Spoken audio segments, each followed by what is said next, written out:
Hadith, the five pillars. The Hadith is a collection of the sayings and deeds of the Prophet Muhammad, particularly important in creating Islamic law and giving context to elements of the Quran. In Islamic fashion, this is more of a history exercise than a literary one, so there is no overarching narrative of the reports. In fact, many reports are found in multiple Hadith collections. A standard Hadith has two parts. The first is the isnad, or chain of reporters. It's critical that the chain of custody, so to speak, go back to a companion of the Prophet, or somebody that you knew was actually there.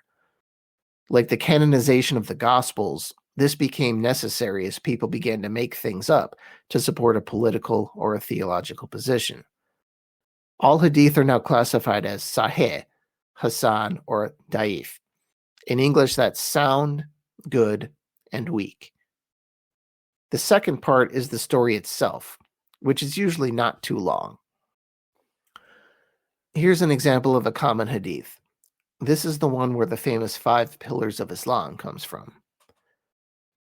On the authority of Abd-ir-Rahman Abdullah, the son of Umar ibn al-Khattab, who said, "I heard the messenger of Allah say, Islam has been built on five pillars, testifying that there is no deity worthy of worship except Allah, and that Muhammad is the messenger of Allah, establishing the salah, which is prayer, paying the zakat, it's kind of like the poor tax, making the hajj, pilgrimage, to the house, and fasting during Ramadan."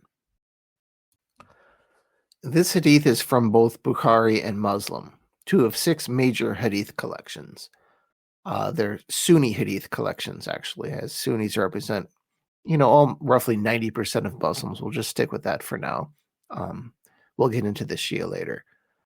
So unless you're particularly hardcore, Sahih and Muslim are sufficient. But the other four collections are by Abu Dawood, Al-Nisa, Al-Tirmidhi, and Ibn Majah. Again, this is not like the Bible, where Mark or Matthew collect the information and present it in a nice, readable narrative. The Hadith look more like what historians read before they turn it into a book. It's raw historical data.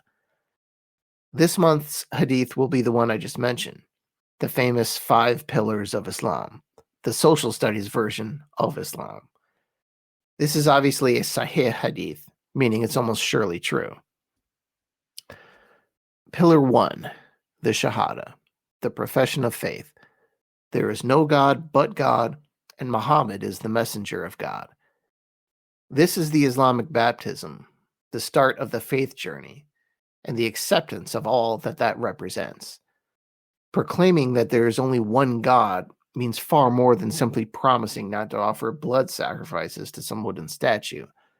There is a grander implication here. God is more important than everything. More important than money, more important than status, more important than nationality, even more important than your family. There is no God but God, and that means nothing should ever be elevated to his status. It's actually useful for Christians too. There is nothing objectionable to any Christian in the first part of the Muslim profession of faith. I actually use it often in my own life. It's calming, at least in Arabic, and it's instant perspective. La ilaha illallah, the essence of the universe in four simple words. If those four words are true, nothing else really matters. Pillar 2, praying the salah, or salat, depending on pronunciation. These are the five obligatory prayers for Muslims, said daily at specific times. These prayers follow the rhythm of the sun, meaning times can vary wildly depending on latitude and season. These involve specific sayings and movements, including kneeling and full prostration. This is done in community every Friday afternoon, which is obligatory for men. If you've never seen the mad rush to the mosque on a Friday afternoon, it's truly something. I'm sure it's far less hectic in Muslim countries, where the day is actually built around the Friday prayers. But these prayers are memorized at a very early age, similar to a Christian memorizing the Lord's Prayer, the Apostles' Creed, or the Hail Mary. Pillar 3, paying the zakah, or a zakat, of 2.5%. You can think of it like a tithe, but it's also very, very different than that. For one, it's a wealth tax, not an income tax. Not everyone pays it. It's a percentage of net wealth and savings over a certain amount, and it has to be used in a very specific way.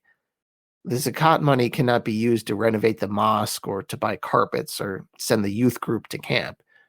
It's charity, direct charity. It only goes to the poor and to those in need.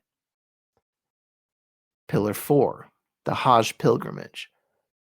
When this became obligatory, few on earth could even conceive of a number as large as 1 billion, let alone anticipate that 1 billion Muslims would be visiting Mecca at least once in their lifetimes.